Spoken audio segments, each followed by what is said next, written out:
Welcome to the Meet the Masters of Insurance webinar series. I'm Lawrence Geller, the founder of For Advisors Only.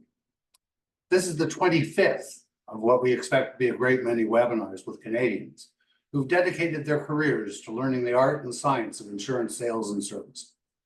Webinars in this series are now scheduled through the end of this year, and more are being added on a daily basis. Over the years, I've observed that every successful insurance agent whom I've met has succeeded differently, even if they're in the same field, deal with similar clients, and even if they're related or in business together. This is what makes the sale and servicing of insurance one of the best careers that I can imagine. It is possible to become a success in our business with diligence, integrity, and experience. With this webinar series, we intend to prove that any type of person can succeed with time and hard, thoughtful work. Our goal is to create a video record for each of these masters of insurance so that some of their expertise and experience will be available to anyone who'd like to learn from them. Today, we have Jonathan Hanser with us. John is the president and founder of Hanser Financial Insurance Agency Limited, which he established more than 30 years ago with a vision to create a boutique advice firm. Hanser Financial specializes in providing creative and custom-designed insurance and investment solutions for successful, high and ultra-high net worth individuals, as well as professionals and business owners. With a proven track record of achieving excellent results for their clients, Hanser Financial has become a top firm for leading accounting and legal firms to refer to for insightful advice and analysis.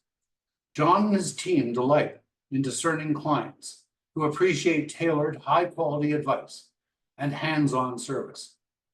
John is also regularly asked to do joint work with other advisors who require his specialized skills in estate planning and tax minimization strategies to better serve their clients.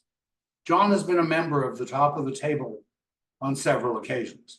John currently serves on the board of directors of CALU, the Conference for Advanced Life Underwriting, and he co-chairs the CALU Life Insurance Issues Group and sits on the AGM committee. John is a devoted family man with a steadfast commitment to living life well. He is actively involved in his local community, where he sponsors several sports teams and volunteers his time and resources to other select philanthropic causes. His interests include cottage life and travel with his wife and 3 children, private equity and real estate investment opportunities, and mentorship. Barry Pascal will be interviewing John.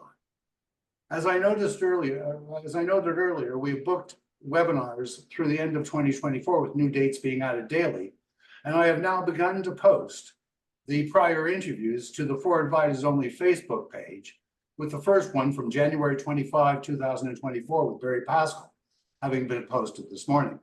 As I said, Barry Pascal will be interviewing John. And over to you, Barry. Lawrence, thank you so much.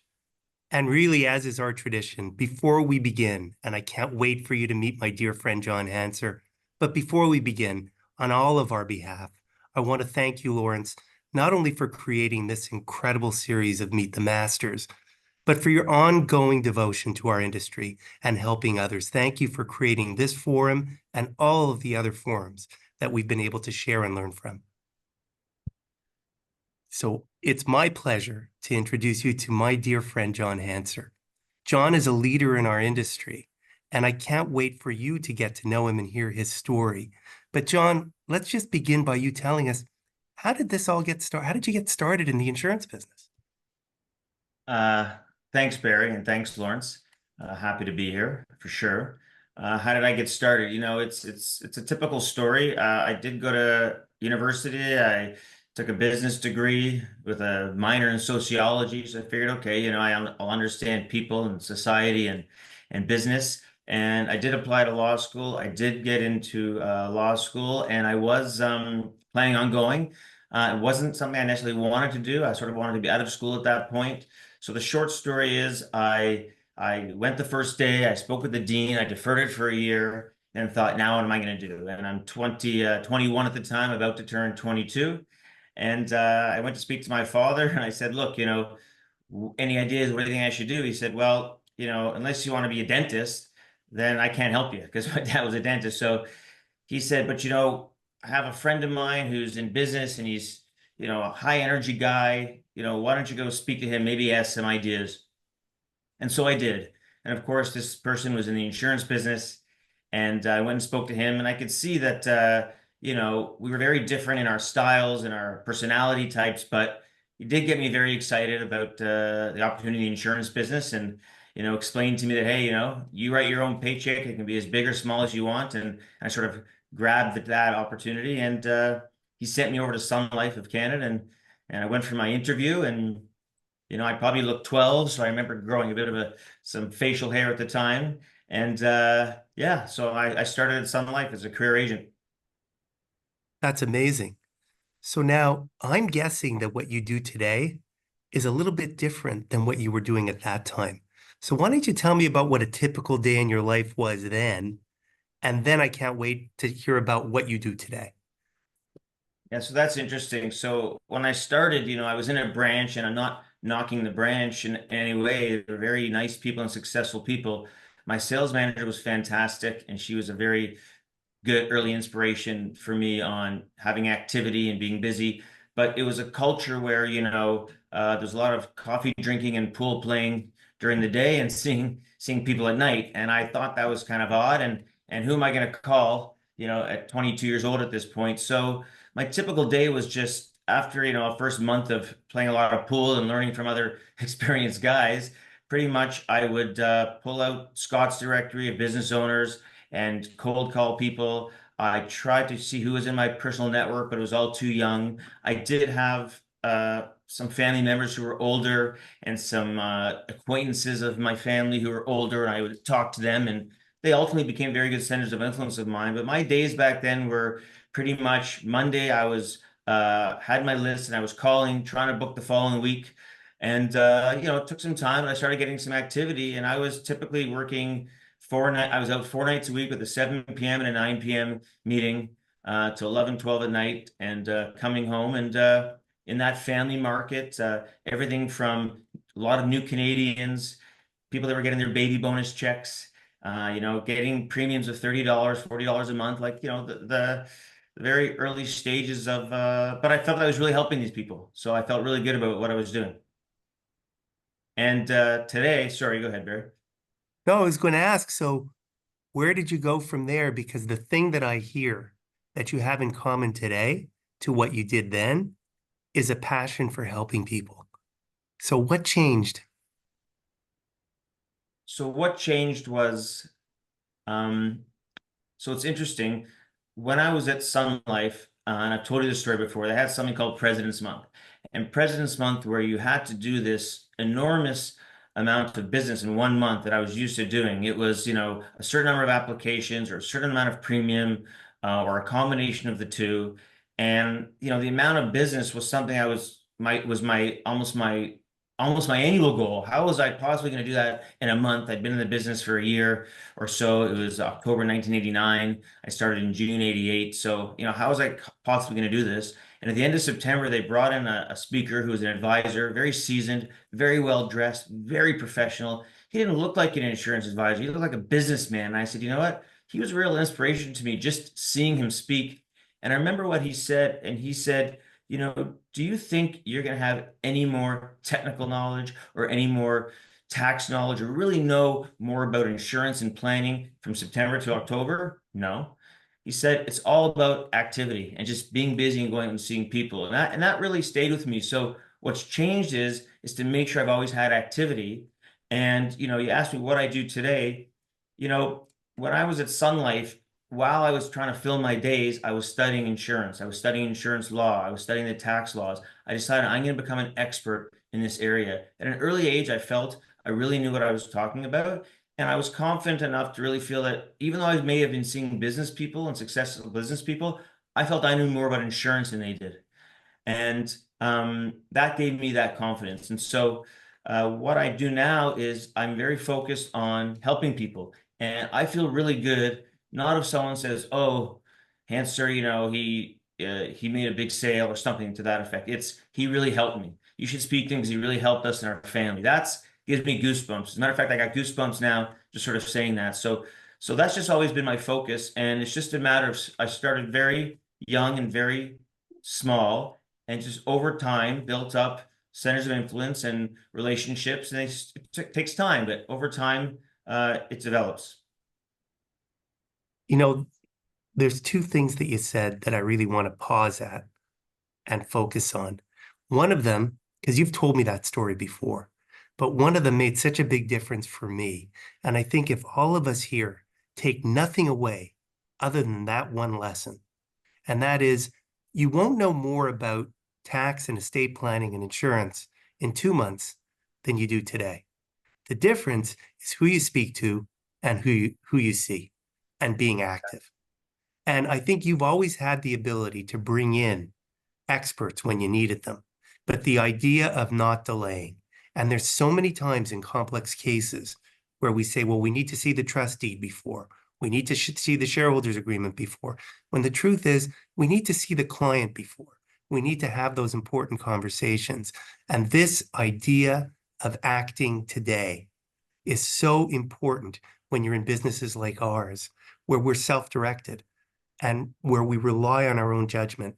And I think that lesson, it resonates with me. So important. But then you said Yeah. another thing. You love learning about insurance. And this is true about everything that you do. You love, when you are interested in something, you always dive deep. So talk about that a little bit, because that's going to play into how you advise people on insurance. You're that guy that people call if they're going somewhere, if they need something. So talk about that about a bit, your love of excellence, your search for excellence all the time.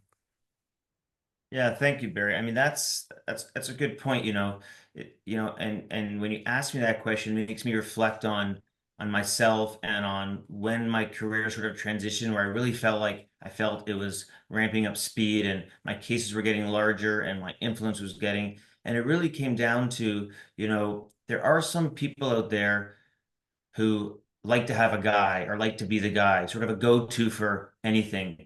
And I spent a lot of time, seeing accountants, seeing lawyers, seeing other successful business people trying to create centers of influence. And I saw a lot of them, and not all of them became centers of influence. There was a couple of them who liked to have a guy, and they wanted me as that guy. And that's really all you needed. And they loved to tell my story to their business colleagues or their clients, depending on who they were. And so I thought, this is interesting. That sort of sounds like me because I love helping people. So I thought, what am I passionate about? And I'm passionate about a lot of things. Lawrence mentioned it, some of them. I love cottage life. I love traveling. I'm a car enthusiast. So I decided, I'm passionate about insurance, but I'm passionate about cars. Since I was a teenager. So I got into that. I learned about all these cars. I loved cars. I was driving on the track. I was joining clubs. I was such an enthusiast, and I met a lot of people in that environment, and very successful people that I met on the track and things like that. And they ask what you do, and you're sort of in the same, you're in the same, you're hanging out with same interests, and I used that to network and meet people, but not because I was trying to meet people, it's because I was so passionate about what I was doing. The thing was, I was so passionate about cars, as an example, all cars of any make and model, and I loved just doing a car deal. It was like I was a car deal junkie. I became this car guy. I was known amongst friends, family, community. I mean, I just literally last week had a client call me that asked if I could help his assistant with her car lease, and that's why he called me, and I helped her, and it was my pleasure. And and then I got very, I love to travel, and I like, listen, I don't know how it sounds, but I like nice things.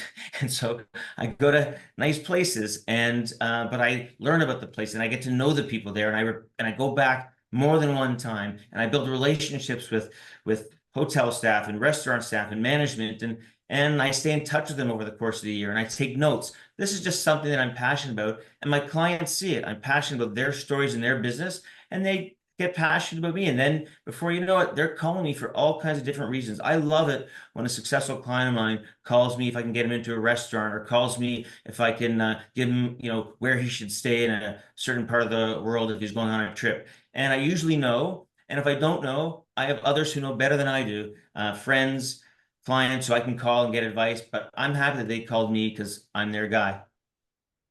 It's an interesting thing because I think people can tell pretty quickly if somebody's a member of a club or taking part in an activity to try and capitalize on it. And they can tell if you're sincere. And I think what sets you aside is you have all this knowledge, you love to share it, and you have a passion for taking care of people. And so I was asked to speak on what it is to be a trusted advisor a couple of years ago. And I said, you're a trusted advisor when your client calls you about something that has absolutely nothing to do with what you do for a living, but they just want your advice. And I think you sort of became like Hanser concierge to a lot of people, whether they were traveling, whether their kids wanted to get into a certain school, whether it was a car, whether it was a fancy car or a very simple car lease for their assistant, whatever it was, you love to help people. So talk a bit about that and then how that often became, well, if John can help me with this, of course he can help me with what his area is. So talk a little bit about that and how that evolved entirely by accident, because there was no strategy to this. This was just you being you. It was just me being me. And in the early days, I was knocking on a lot of doors, a lot of cold calling, a lot of cold calling in person, a lot of cold calling on the phone, and it builds up. And then, I started to, have a fair amount of activity. But my desire to help people was very, very strong. And eventually I got introduced to some families that were much more affluent than the typical family that what I was dealing with at that time. And I knew I had the skill set. I knew I had people behind me, whether through my MGA or the insurance companies that were superstar experts in tax, estate planning. And I was very knowledgeable in that area, even at that time, but not even close to as knowledgeable as the other people I could bring to the table. So I had confidence that if I was meeting with the clients or their advisors, whether it be even a family office, early family offices back then, or their accounting firm or a law firm, that I had sort of some bench strength with me if need be. And to answer your question, the transition was I just wanted to go and hear people's stories because I'm just naturally curious. I would go in, and I remember seeing this one family and I would just said, tell me, sort of like you asked me, how did you get started as you built this unbelievable business?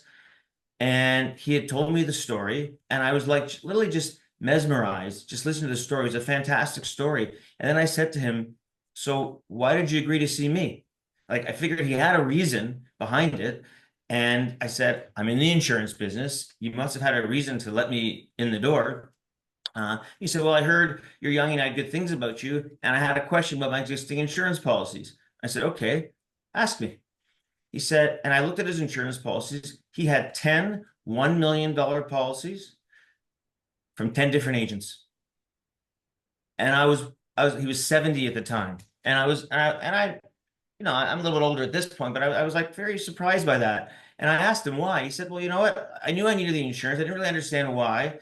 Everyone told me I did. But everyone that came in, it sounded like a good story. So I just bought some, and that's what they offered me. And I realized, well, that's because nobody had done a thorough job. No one had really spoke to the rest of his team, really analyzed the situation, slowed down, took their time, did some planning, and did a proper job. Everyone was after that big sale. And in the end, after a lot of work and about a year and a half, he bought 70 million, which is actually what he needed. And he bought that from me, and I had other people help me, could not have done it on my own, the planning part, the technical part, but it was just my relationship with him and understanding when I heard his story, the kind of person he was and the values he had. And they were very similar to mine. It was family first, family first. And he cared about his family, and he was worried about the transition of his business. And that's what happened. But when I saw the 10 policies as one thing, but 10 different agents, that was striking to me. What did that mean? And I learned from that. I learned to slow down and do a proper job. So you weren't afraid to ask the big questions. Right. Joe Dixon used to say, one 10-ton truck is very different than 10 one-ton trucks. And the difference is being enough of an expert to ask the questions to know which one the client needs.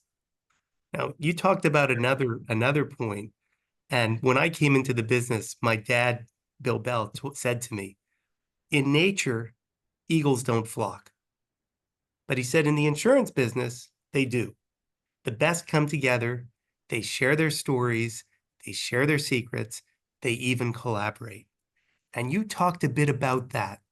You've never been shy to bring in more experienced, more expert, either technically or strategically, people to learn from. And you've had some great mentors in your career.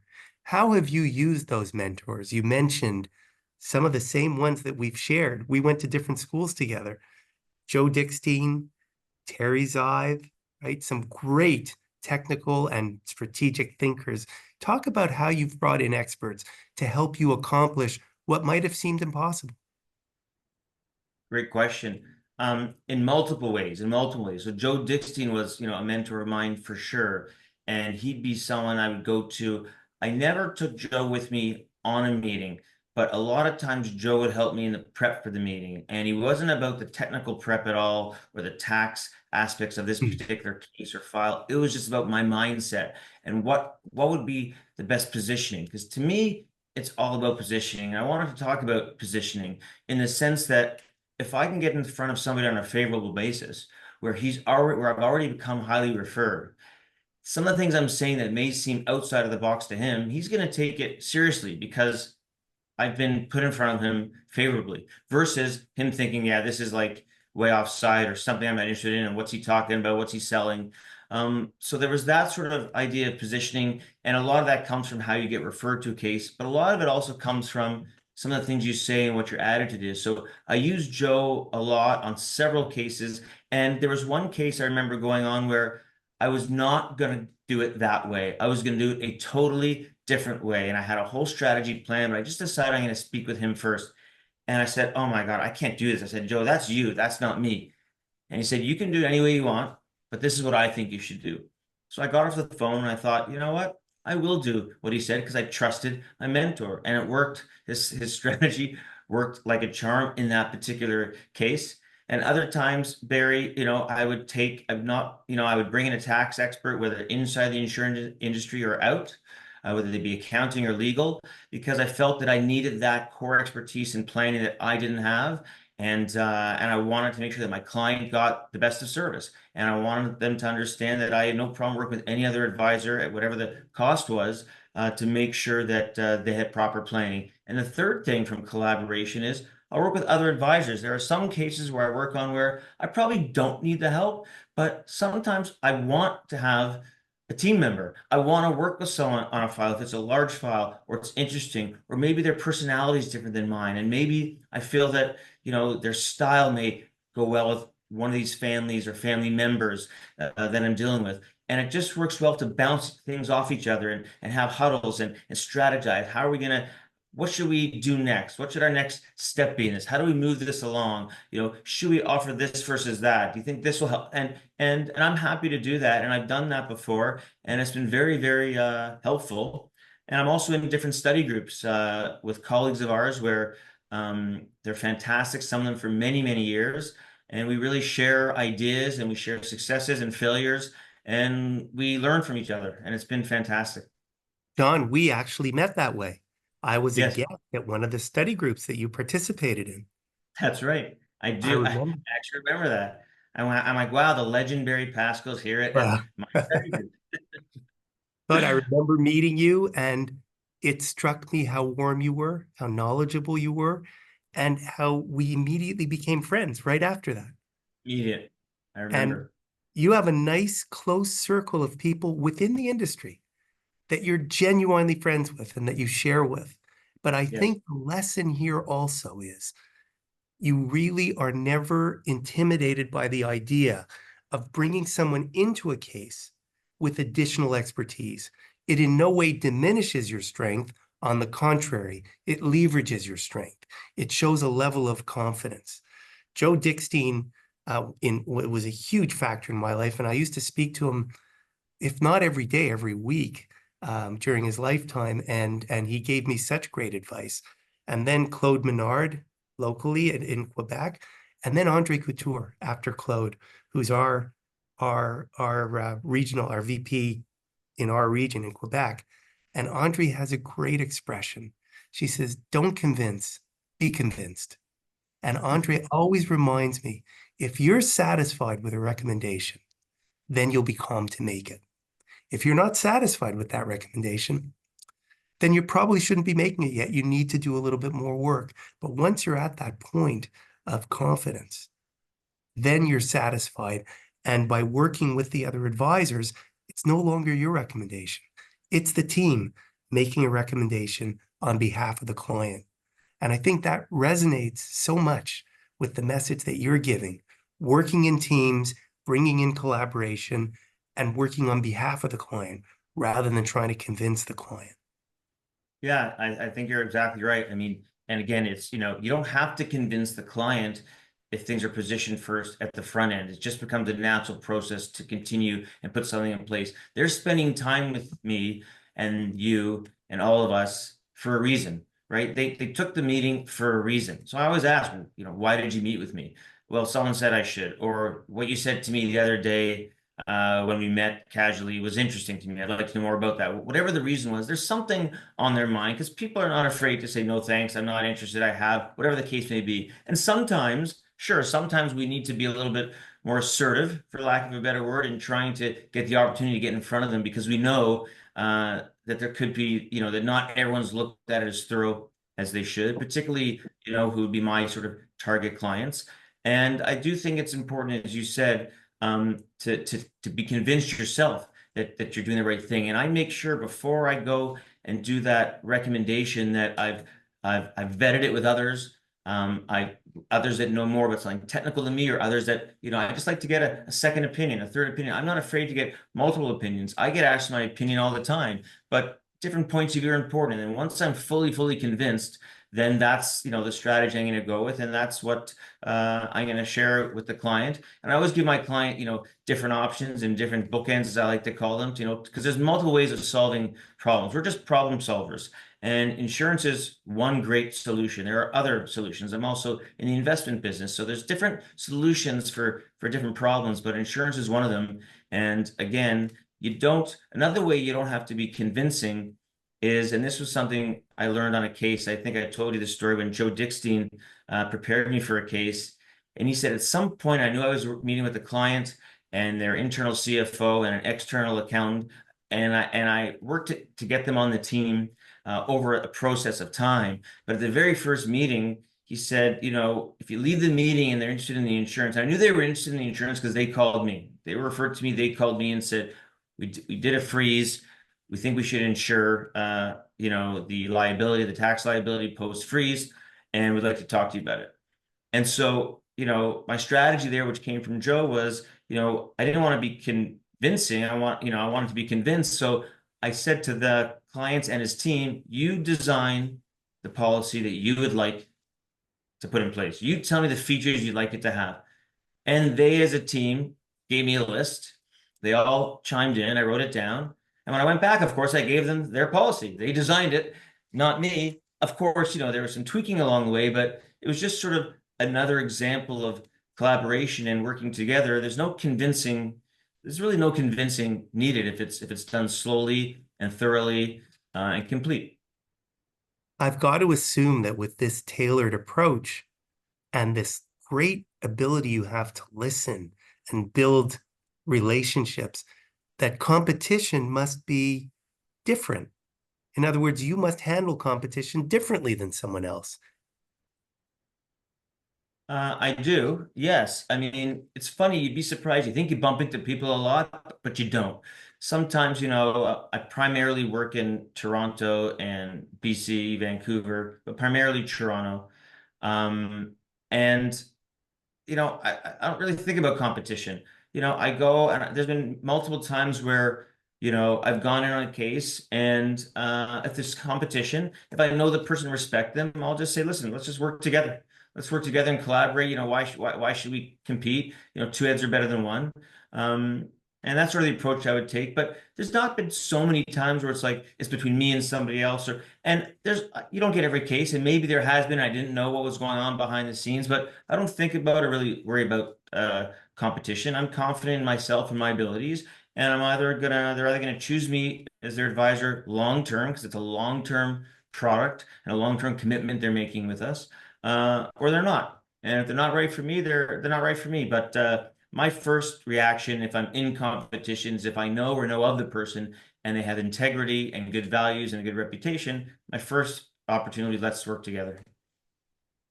I think that the respect that you show to others is meaningful to your clients as well. In other words, you don't automatically knock people. You want to show respect because you're a respectful person. It's part of your DNA. Yeah.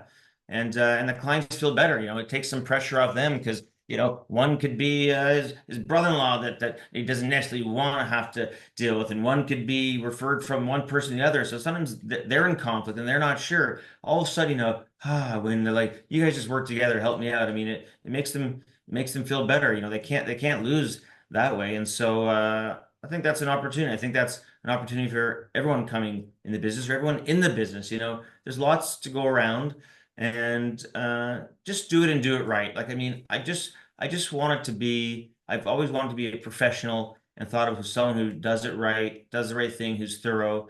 And I want to help my clients. I just really want to make sure that they're in the best possible position. And if it means working with somebody else or having somebody else do it instead of me, or insurance is not the right thing, let's look at another opportunity, or you should look at another opportunity, then that's okay too. That's okay too, because it all comes back. I think that's a great lesson in itself.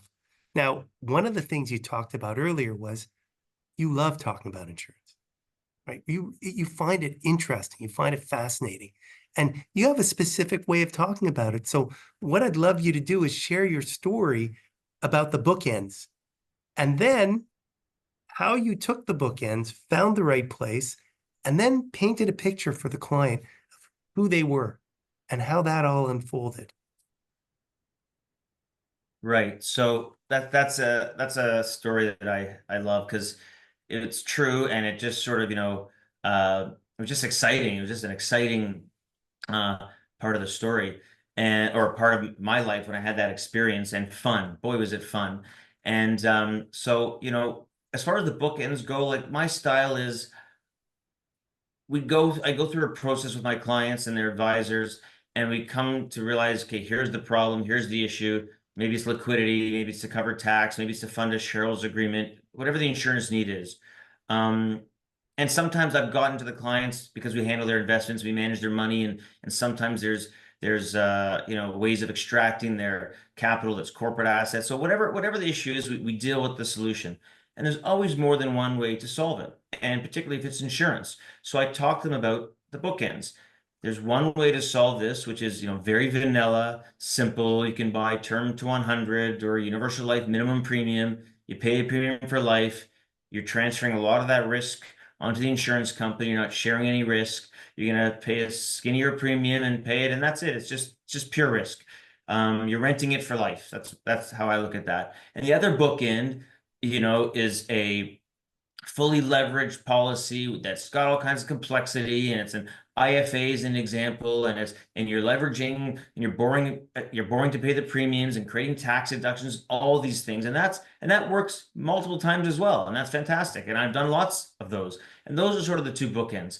And then there's everything in between. So I explain all those bookends, and I give the client the option of how do they want to solve the problem, which appeals to you.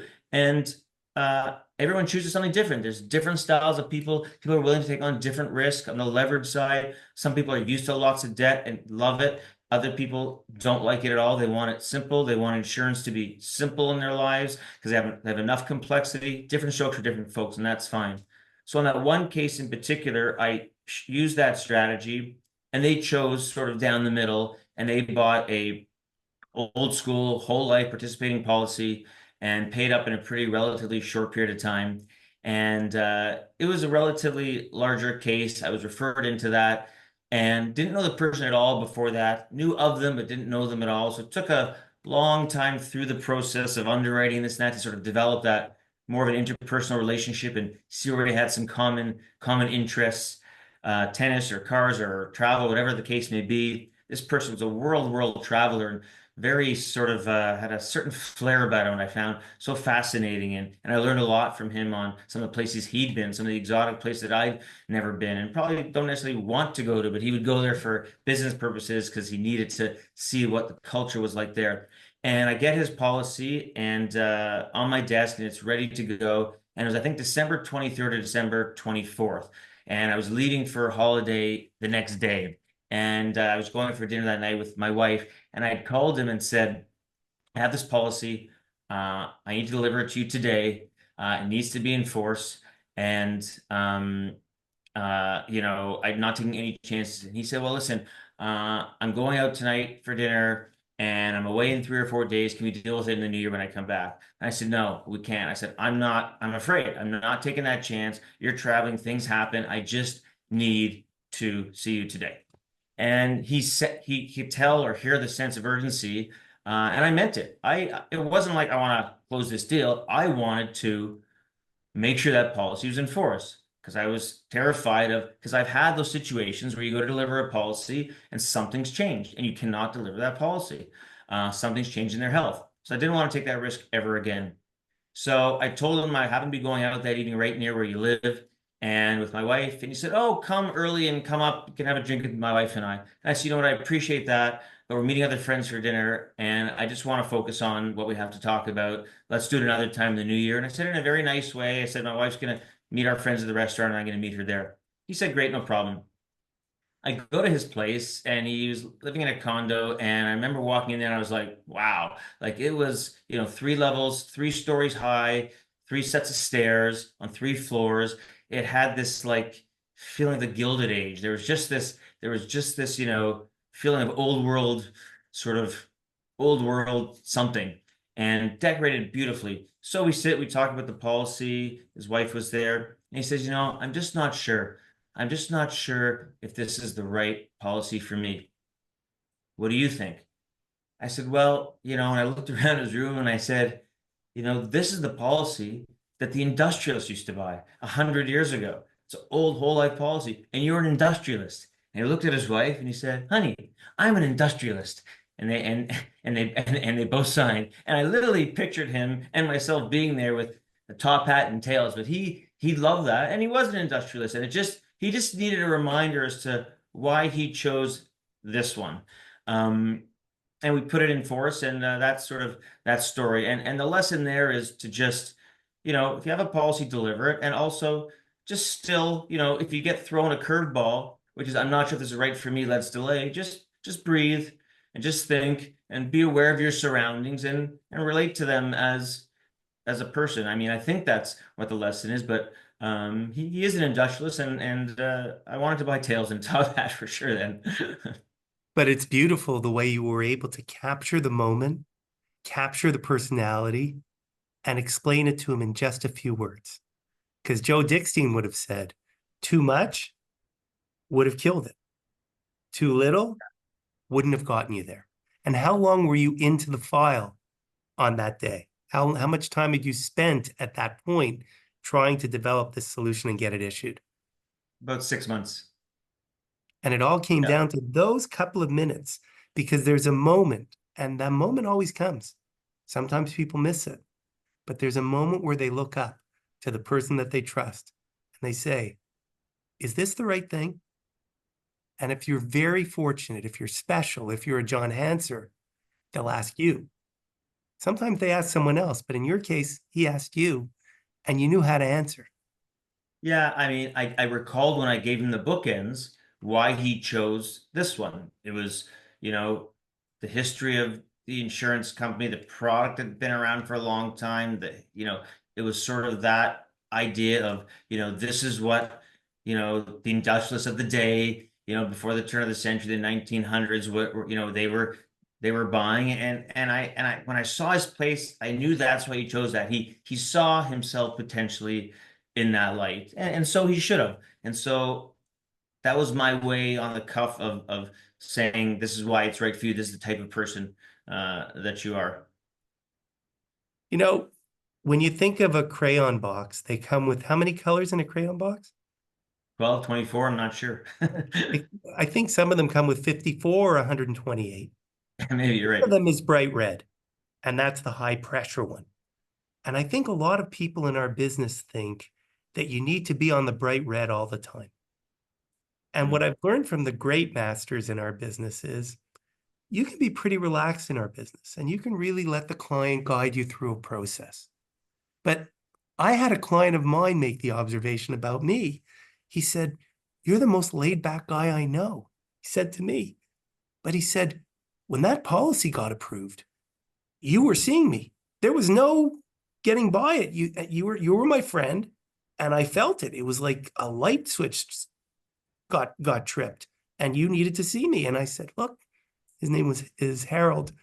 I said, "Harold, once it's approved, I don't need to give you all the stories that I've lived, but we've all lived them. And it's a huge responsibility for me to take care of your family, to take care of your business. I need to see you. Let's just put this in place and then go on vacation or then go on your trip or then go on whatever it is you're going to do because so many things can change." And so the importance of having urgency at the right moment as opposed to all the moments is what gives it so much credibility. And I think he Yeah. understood that from you. I agree with that. I mean, I always generally have a sense of urgency. It's kind of my personality. There could be sort of a, an intensity, but I try very carefully with clients during the process of planning and figuring out what we're going to do here to just slow down the process. I'm not thinking something you can get, you can get hit by a bus tomorrow type of thing. I mean, it's true, you can, but that's not my thinking. But yes, once I have that policy, it's same day delivery. That's my thing. I'm FedEx. I think that Um, makes a lot of sense. yeah, So you talk a lot about these special relationships that you develop, and it's incredible. And I see the friendships that you have with your clients and the situations that you share together, some of them nothing to do with business. yeah. But one of the situations you spoke to me about was about a first generation founder and how you connected with him, almost the grandfather, if you will. And then the second generation that are closer to your age. And now, because we've been at this, and you've been at this now how many years? Oh boy, I don't know. Do the math. 2024 minus June 1988. So it's got to be 35 years, maybe. So we've been at this Scary. long enough that Yeah, we've seen trusts created, we've seen trusts distributed. correct. You're now dealing with third generations. How do you transition from that special relationship you might have with the founder to G2 and then to G3 and not just be my mom or my dad's insurance guy? How do you make yourself a trusted confidant to each of those? Because that's a challenge, each of those generations. It's a great question. It's a real challenge, and I have those challenges currently now. And sometimes I've had great successes, and other times I have not had, so much success. That one particular family where I've had a lot of success, it's interesting. Although I did insurance for the grandfather, if you will, the founder who's no longer with us, um, I had known the second generation, who was more my generation, a little bit older, but generally my generation. And I built a relationship with them, and I became friends with one of them. There was three siblings, and I was always around, and I always saw the grandfather, their father, the founder of this business, and they're a real estate business, among other things, but primarily 95%, 99% real estate. And uh, so he saw that I was around, and it was just a unique situation where he really trusted his children, and his children were starting to come into the business, and he really trusted them. And, you know, he asked them, I've been told by some of my advisors that, and he had done a freeze years ago, but never insured it.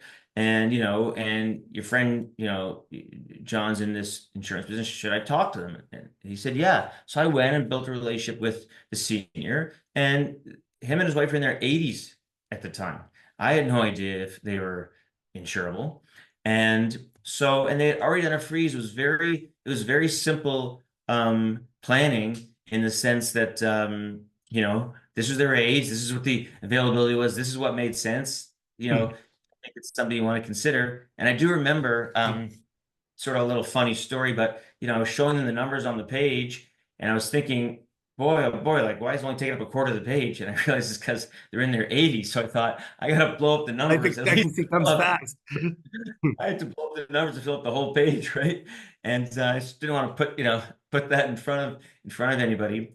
So we put that in place, and then over a period of time, now what happened is they knew, generation two knew, look at, we don't have to write a big check when something happens to mom and dad, and now we're all very involved in the business. And we're not so young, we're not ready for freezes yet, but we all have kids. We should start doing this. And over several years, multiple years, the relationship grew, and we did all the planning for them and did all the insurance for them. And along that way, probably in the last 5 or 6 years, some of their children started coming to the business, and I would see them around. I would see them when I'd go see them. A lot of times I would see these people at their offices, and sometimes I would go to their homes. And I would like to go to their homes if I can, because you meet the rest of their family and just sort of developing a relationship with their family. And over time, you get to know generation three. Even though they're a lot younger than you, I could act young. I can be immature. I'm still quite immature at times, and so I'm happy to so I can build a rapport with young people, and if I have the opportunity to meet them, then I can. So that's really, and I make sure I don't just see people at their office if their family members are not in the business. I try and look for opportunities to visit them at their home, drop by, drop something off. Need a signature, I'll meet you at your home. I want the opportunity to meet their families, or sometimes I'll just ask. And I'll say, I'd like to meet, the members of your family that are in the business now, and I think it's important that they know what you're doing in your planning and how it involves them. And that starts really, really good conversations. The last thing I'll say on that, Barry, is that sometimes I have that challenge, if, for example, a client says, oh, my kids, they're in their 30s, they got their own, they deal with their own thing. And sometimes that happens. And sometimes I just never met them along the way. So I need to get better at that. And that may mean bringing in someone in my business or to collaborate. Again, we talked about collaboration with someone, who's been in the business 10 or 15 years, who's skilled, but they're, one generation or, half a generation removed from me. And that could be another way to do it, where they may be able to build the rapport with Gen 2. Yeah, I've done that now. Brought in a young advisor who's an actuary and getting him involved in our situations. Right. But there's a great lesson you just shared. And it's a lesson that Joe Dickstein taught me many years ago. I don't know if you ever heard him say it, but we were with an advisor who was almost bragging. Well, I would never meet with a client unless it was in my office. And so Joe said, why is that? He says, because I want to establish control. And Joe looked over at me and he said, well, the truth is, if you're good, you could be in his office, you could be in his living room, he could be in a chair high above you. If you're good and you're relaxed, you could be in control in any one of those places. Just go, relax, and listen. Everything else follows. And so you're not afraid to meet with people at their office, in their home. It doesn't have to be at your office. You learn things. You learn things. I mean, I don't know if I ever told you this story. This is a great story where I learned something. I was working, a young advisor had brought me in on this case, and it was funding a buy sell between two brothers who were partners in business.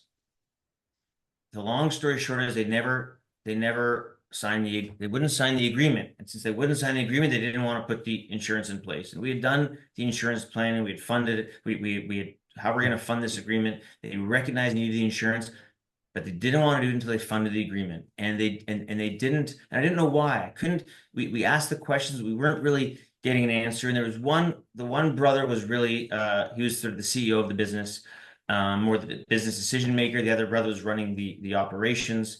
And so I called the one brother and I said, listen, I want to just come and talk to you about something about the agreement that you may find interesting. And, my previous appointment is right near your house because I had his address. Do you mind if I just drop in for 5 minutes, in the evening before you have dinner? What time do you normally have dinner? It's only 7 o'clock. I said, I can come at 6:30. I need 15 minutes. He said, sure. I built a, friendly rapport with him. And so I go to his home and he takes me into his small home office, and I'm looking around, and I'm just there, to be honest, I'm just looking to talk to him and trying to see one-on-one, like what's sort of the holdup? Why don't you want to sign the agreement? you guys started this. You started the agreement long before I was involved.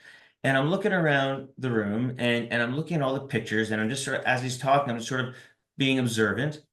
And I realized that, and he's super close with his brother. There's all these pictures of his brother in there. There's pictures of his wife, there's pictures of his kids. There's no pictures of his brother's wife. And I just sort of found that his brother's married with children. And I found that to be interesting.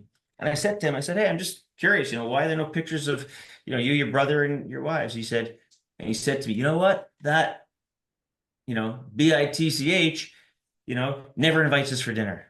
I said, oh, well, if something, happens to your brother, she's your partner, unless you sign this agreement.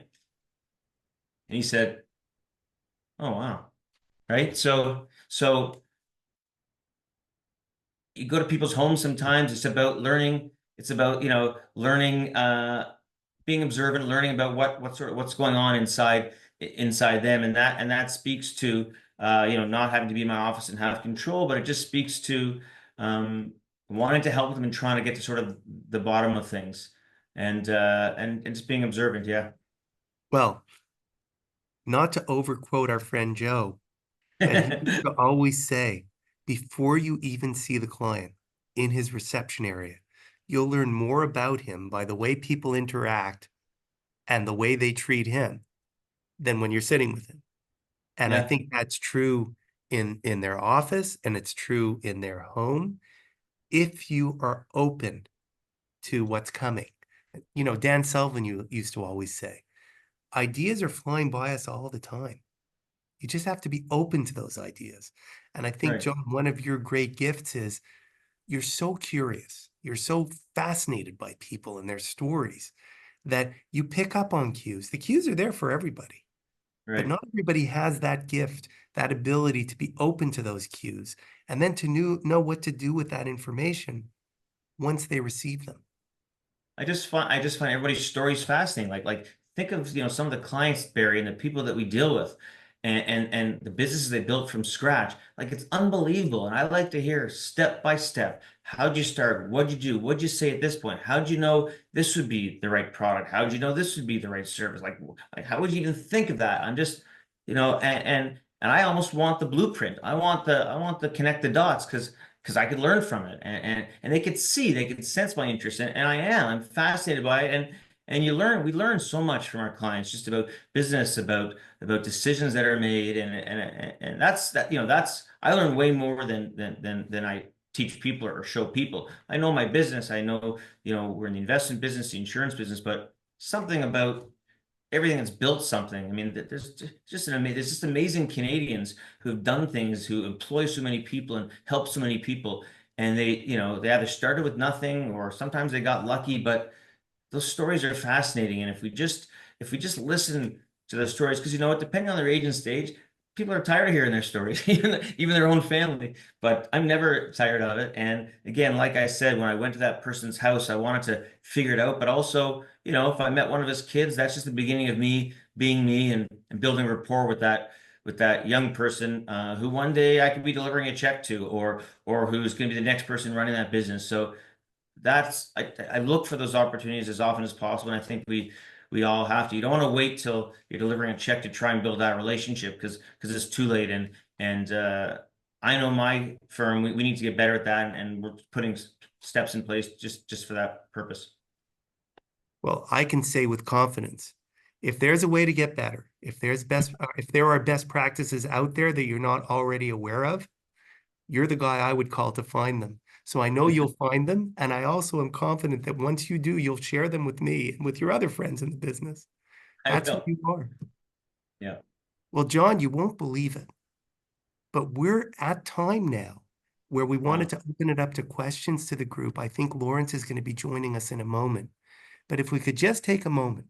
At the very first KLU, David Downey said, I dealt with companies 20 years ago and products that don't exist any longer.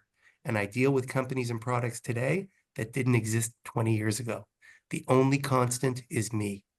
Please talk about, just for a moment, the difference and where you see our industry going, and then we'll turn it over to Lawrence.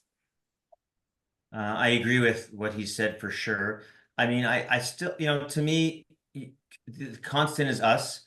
And I think that where the industry is going is in a great place. I mean, Lawrence had mentioned on the bio, being on the board of KLU and co-chairing the life insurance issues group and being on the AGM committee. I want to clarify that that's past board member and past co-chair since a few months ago. Passed on the mantle to others to take that forward. Barry, I think that the main thing from where the industry is going is, I see a lot of younger people coming in, which is great. I see a lot of people that are not as young sticking around longer, which is great because they have so much experience and they're so wise.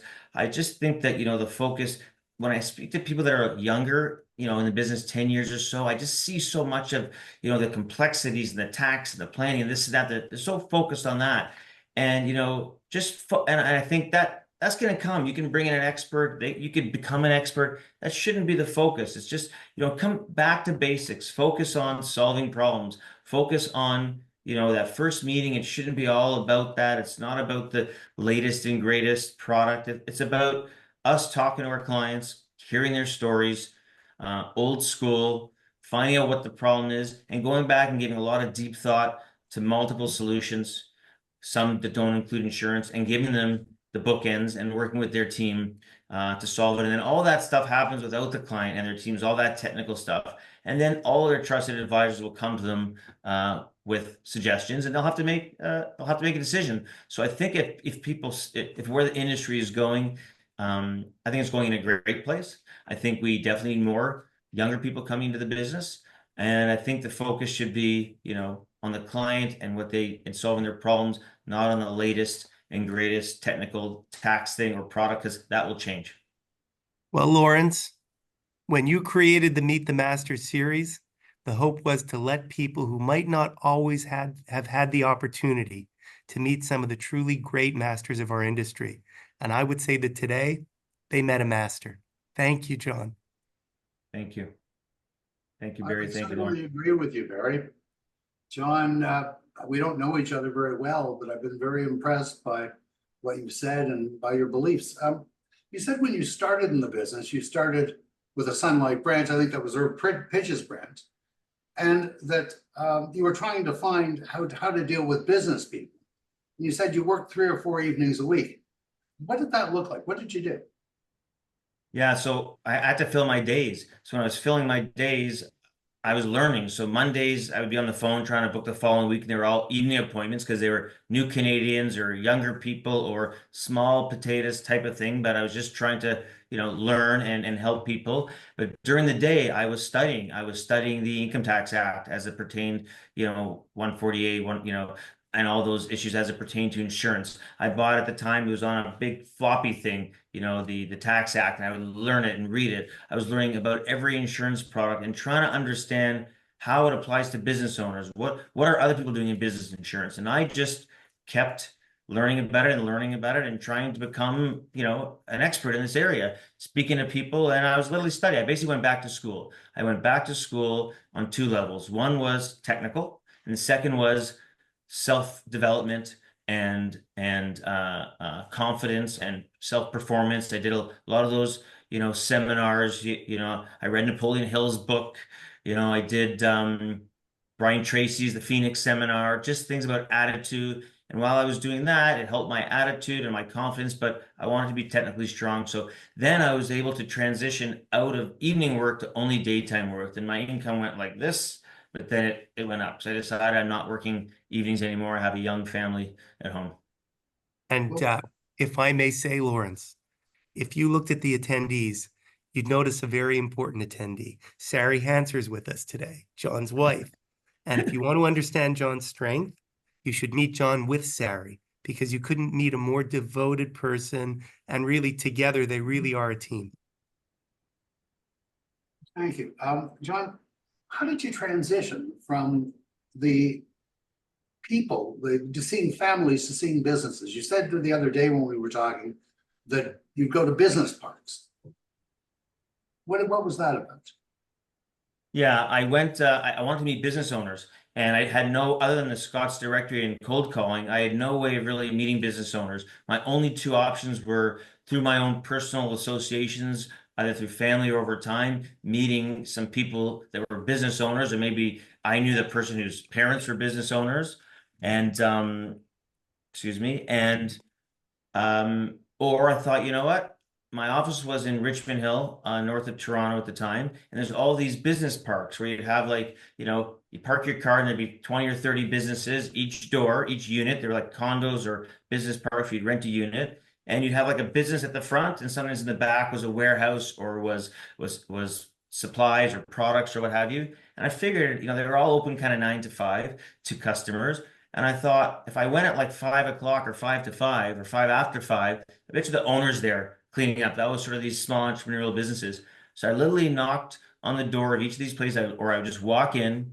And my pitch at the time was to talk about their employee benefits, because I felt that that was the path of least resistance. Oh, life insurance, life insurance. And remember, I'm 23, 4, 5 at the time, so I thought, didn't know much about benefits, but I thought if I can say to them, hey, do you have employee benefits? They're going to say yes or no. If they say yes, great. When's your renewal date? Okay, great. So I took all their business cards and I had the renewal date. Okay, March. Okay, I'm going to call you 2 months before. I'll call you. They're like, sure, no problem. So I'm coming in to solicit something, and all I wanted was information, and I don't talk to them. So there's no pressure. But then when I call them back, and I would talk to them about their employee benefits, I would go in and see them.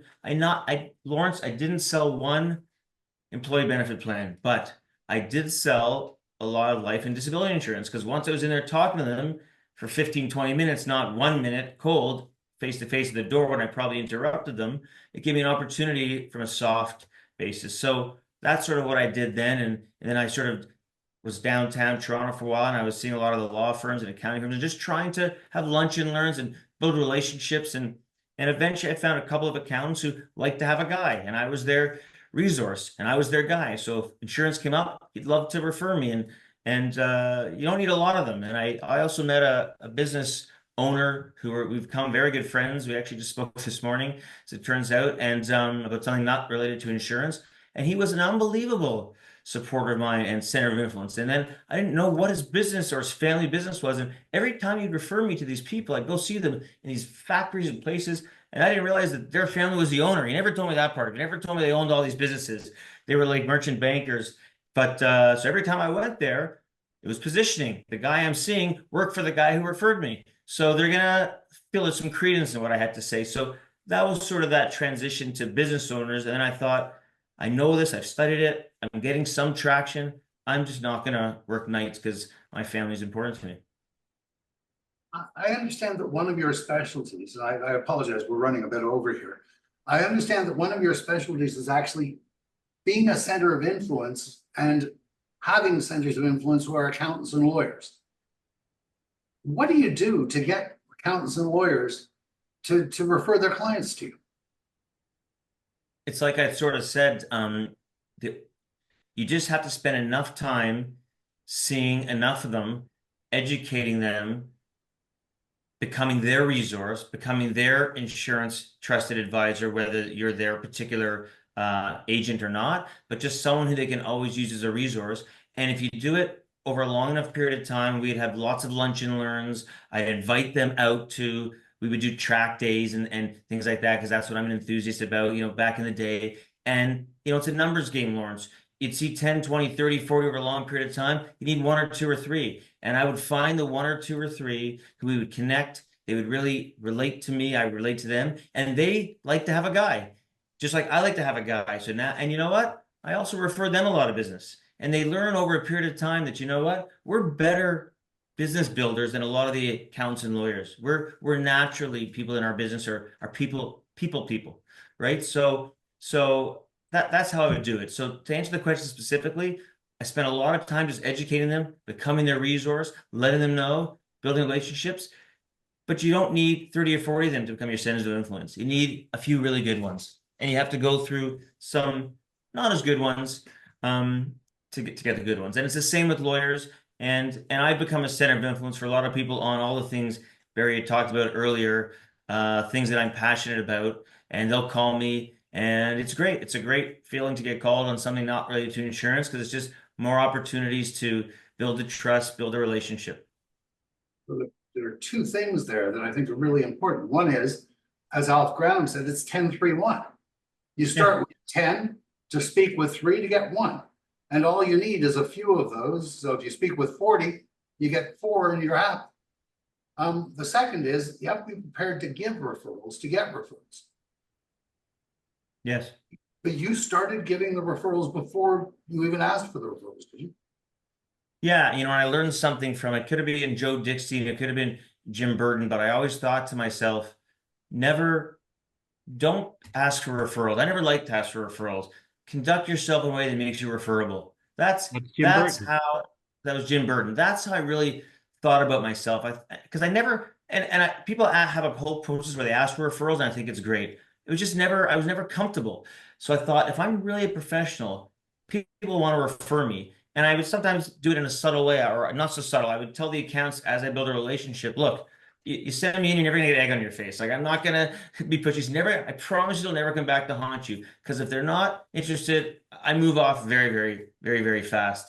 And they were comfortable with that. But as I said earlier, sometimes I'm not the right agent for a client, and sometimes an accountant is not the right accountant for a particular client of mine. And I get asked a lot to refer to clients or lawyers. So I have several who are my centers of influence, who refer me business, and I refer them business, not because they give me business, because I think they're the right accountant for this particular client, because I think they have the right skill set or the right personality. And I will sometimes, yes, refer first or refer after.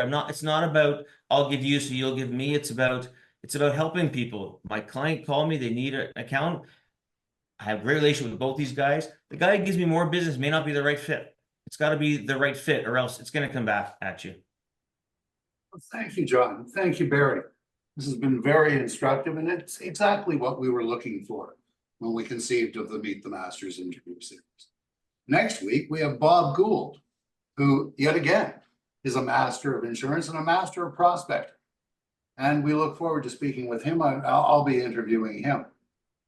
Thank you all for joining us. I'm sorry for running over. Thank you, John Hanser and Barry Pascal. And we'll see you next Thursday for Bob Gould and the Meet the Masters of Insurance webinar series.